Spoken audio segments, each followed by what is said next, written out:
Welcome to my YouTube channel. आज मैं आपको क्लास 4th के लिए EVS के चैप्टर नंबर 23 को पढ़ाऊंगी।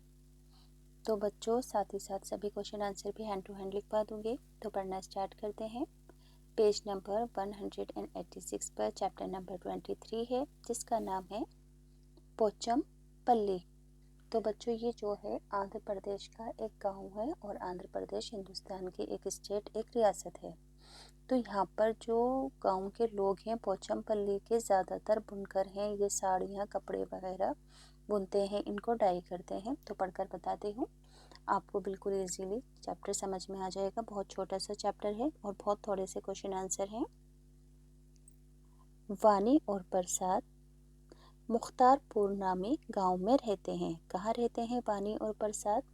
गांव का नाम है मुख्तारपुर। इनका घर हमेशा रंग बिरंगे चमकीले रंगों वाले धागों के ढेरों से भरा रहता है। क्या है इनके घर के अंदर? बहुत सारे चमकीले रेशम के ढेर वाले धागे इनके घर में हमेशा मौजूद होते हैं। इनके माँ बाप और ख़ानदान में हर एक बुनकर है। बुनकर का मतलब क्या है बच्चों? कपड़ों को जो बुनते हैं ना, उन्हें बुनकर कहते हैं। ये जो बुनाई करते हैं वो बहुत खूबसूरत और अनोखी होती है। मुख्तारपुर गांव आंध्र प्रदेश के ज़िला पोचमपल्ली में वाक़ई है। कहाँ पर है? पोचमपल्ली में वाक़ई है। कौन सा गांव? मुख्तारपुर। इस ज़िले में ज़्यादातर ख़ानदान बुनकरों के यानी कि बुनने वालों के हैं। यही वजह है कि जो मखसूस कपड़ा वो बुनते हैं वो पोचमपल्ली कहलाता है। क्या कहलाता है? ये कपड़ा अपनी जगह के नाम से मशहूर हो गया है, पोचमपल्ली। गांव वाले इस काम को काफ़ी अरसे से, बहुत लंबे वक्त से कर रहे हैं। वानी और प्रसाद के वालिदैन ने बुनाई अपने बुजुर्गों से सीखी है। किससे सीखी है? वानी और प्रसाद के माँ बाप ने जो बुनाई सीखी है वो अपने बुजुर्गों से सीखी है। यहाँ पर बच्चों देखो किस तरीके से चरखे पर धागे को काता जा रहा है।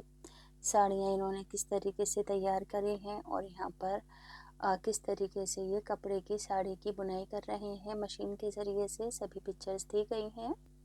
नेक्स्ट पेज है। अब वानी और प्रसाद भी स्कूल से वापस आने के बाद अपने वालिदैन की मदद करते हैं, हेल्प करते हैं। ये बुनाई बहुत मेहनत का काम है। असली बुनाई शुरू करने से पहले और बहुत से मुख्तलिफ काम करने पड़ते हैं, यानी कि बुनाई करने से पहले इसके अलावा भी बहुत सारे कामों को करना पड़ता है, जैसे कि धागे से कपड़े तक। वालिद पोचमपल्ली शहर से धागों के पोटले लाते हैं, यानी कि इन बच्चों के वालिद क्या करते हैं कि पोचमपल्ली शहर से धागों के पोटले लाते हैं। माँ फिर इन धागों को खोलते पानी में डालती है, गर्म पानी में, ताकि तमाम गर्द और धब्बे यानी कि डस्ट वगैरह दूर हो जाए। फिर सब लोग धागों को चमकीले रंगों से रंगने में मसरूफ़ हो जाते हैं, डाई करते हैं धागों को। ये धागे फिर खुशक किए जाते हैं और इनके बंडल भी बनाए जाते हैं। इन बंडलों को करघे पर, यानी कि जिस मशीन पर कपड़ा बुनता है उसे करघा कहते हैं। तो इन धागे के बंडलों को करघे पर सेट किया जाता है और कपड़ा बुना जाता है। सिल्क की साड़ियाँ और सिल्क का कपड़ा सिल्क के धागों से बुना जाता है। सूती धागे का इस्तेमाल सूती साड़ियों को बनाने के लिए किया जाता है। करघे में बहुत सारी सुइयाँ होती हैं। सुइयों की लंबाई और तादाद नमूनों के मुताबिक यानी कि डिज़ाइन के मुताबिक बदलती रहती है। सुइयों की तादाद और लंबाई। बुनकर खूबसूरत पोचमपल्ली साड़ियाँ चमकदार गहरे रंगों में बुनते हैं। अपने रवायती फन की वजह से इन्होंने अपने इलाके को दुनिया भर में मशहूर कर दिया है, यानी कि पूरी दुनिया के अंदर पोचमपल्ली की जो साड़ियाँ हैं वो बहुत ज़्यादा मशहूर हैं। अगला टॉपिक है कि एक फन खतरे में। बहुत ही महारत की ज़रूरत है ऐसी ख़ास साड़ियाँ बुनने के लिए और इसमें कई दिनों की मेहनत भी लगती है। इतना सब कुछ करके भी ये बहुत मुश्किल होता है कि इन साड़ियों की औस अच्छी कीमत एवज़ इन साड़ियों की एवज़ अच्छी कीमत बुनकरों को मिल सके। रोज़ बरोज़ सिल्क महंगी होती जा रही है। बड़े दुकानदार साड़ियों के लिए बहुत कम कीमत देते हैं, हालांकि वो खुद उनको बहुत ज़्यादा दामों पर बेचते हैं, मगर वो बुनकरों को इन साड़ियों की कीमत बहुत कम देते हैं। यही वजह है कि बहुत सारे बुनकर अपने ख़ानदानी फ़न को अब ख़त्म करते जा रहे हैं, यानी कि ख़त्म करते जा रहे हैं, क्योंकि उन्हें इन साड़ियों की बहुत कम कीमत मिलती है। बहुत से अपने गाँवों को छोड़कर मजदूरी करने के लिए चले गए हैं, यानी कि इस काम को करना उन्होंने बंद कर दिया है। तो इस मसले का हल भी तलाश करना होगा। हम बेहतर कीमत दिलाकर उनकी मदद कर सकते हैं, वरना ये कीमती फन हमेशा के लिए ख़त्म हो जाएगा। तो बच्चों, इस चैप्टर के क्वेश्चन आंसर हैं कि वानी और प्रसाद ने यह खूबसूरत फन अपने अफराद खाना यानी कि ख़ानदान वालों से सीखा था, और जब वो बड़े हो जाएंगे, क्या तुम सोचते हो कि वो अपने बच्चों को इस फ़न के बारे में सिखाएंगे? हाँ, सिखाएंगे, क्योंकि ये उनका रिवायती यानी कि ख़ानदानी फ़न है। आगे है क्वेश्चन आंसर। क्या तुमने किसी को कभी करघे के ऊपर कुछ बुनते देखा है, और वो क्या बुन रहे थे और कहाँ? तो हाँ, वो साड़ी बुन रहे थे। साड़ी के धागे रंगे जाते हैं। क्या तुम और भी किसी चीज़ के बारे में इल्म रखते हो जो रंगी जाती हो? तो हाँ, कपड़े और दुपट्टे भी रंगे जाते हैं। अगर तुम वानी के गांव में घूमने जाओगे, कैसा ऐसा लगेगा कि सारा गांव ही साड़ियाँ बुन रहा है।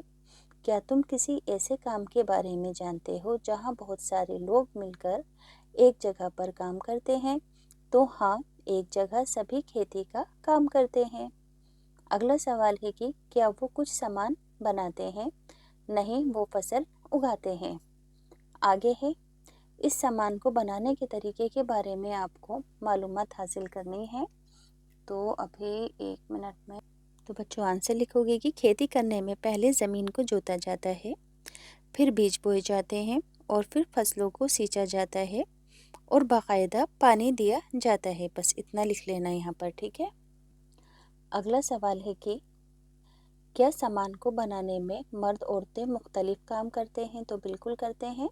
क्या बच्चे भी इस काम को करते हैं? तो हाँ, खेती बाड़ी में जब हमने लोगों को काम करते देखा था, तो बच्चों को भी देखा था। अगला सवाल है कि एक लोहार से, एक बढ़ई और एक कुम्हार से उनके काम की नोयत यानी कि उनके काम के बारे में आपको बातचीत करनी है। किन किन लोगों से?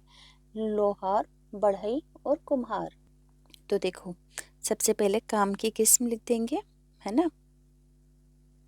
तो बच्चों पहले इस वाले आंसर को लिखना है। लोहार लोहे की चीज़ें और औजार वगैरह बनाता है। बढ़ई लकड़ी की चीज़ें फर्नीचर बनाता है। कुम्हार मिट्टी के बर्तन बनाता है। स्क्रीनशॉट लेके आंसर लिख देना बच्चों। आगे है, उन्होंने ये काम कहाँ से करना सीखा? तो अपने वालिदैन और बुजुर्गों से। अगला सवाल है कि उन्होंने इस काम में महारत हासिल करने के लिए क्या क्या बातें सीखीं? तो जवाब में लिखना कि चीज़ों को बनाने के लिए कौन से औजार इस्तेमाल होते हैं, किस तरीके से चीज़ों को बनाया जाता है, वगैरह वगैरह। क्या उन्होंने ये काम अपने ख़ानदान में किसी को करना सिखाया है? तो हाँ, अपने बच्चों को। अब देखो, यहाँ पर कुछ काम दिए गए हैं। देखो, काम की किस्म दी गई है, लोगों का नाम जो ये काम करते हैं, ठीक है, और ये काम उन्होंने कहाँ से सीखा। जैसे कि एग्जाम्पल दिया गया है खाना पकाना। वानी प्रसाद और उनके वालिदैन, है ना। खाना पकाने का काम कौन करते हैं? वानी प्रसाद और उनके वालिदैन। इन्होंने ये काम कहाँ से सीखा? अपने बुजुर्गों से। ऐसे ही कपड़े बुनना, कोई भी एक नाम लिख देना अपनी मर्जी से, जैसे कि मैंने यहाँ पर लिखा ओम। तो उन्होंने ये काम अपने बुजुर्गों से सीखा। साइकिल की मरम्मत राजू, उन्होंने अपने उस्ताद से सीखी साइकिल की मरम्मत करनी। हवाई जहाज़ राकेश, ट्रेनिंग ली इन्होंने इसकी। सिलाई और कढ़ाई बीना, अपनी वालिदा से सीखी इन्होंने। गाना राधा ने मौसीकी उस्ताद से सीखा। जूते बनाना, कोई भी नाम लिख देना अपनी मर्जी से। तो जूते बनाने का काम इन्होंने अपने वालिद से सीखा। पतंग उड़ाना, तो इन्होंने अपने दोस्त से सीखी पतंग उड़ानी। काश्तकारी, तो मोहन ने अपने वालिद से सीखी। बाल काटना, राजन ने अपने वालिद से सीखे। तो बच्चों, यहाँ से चैप्टर कंप्लीट हो गया है।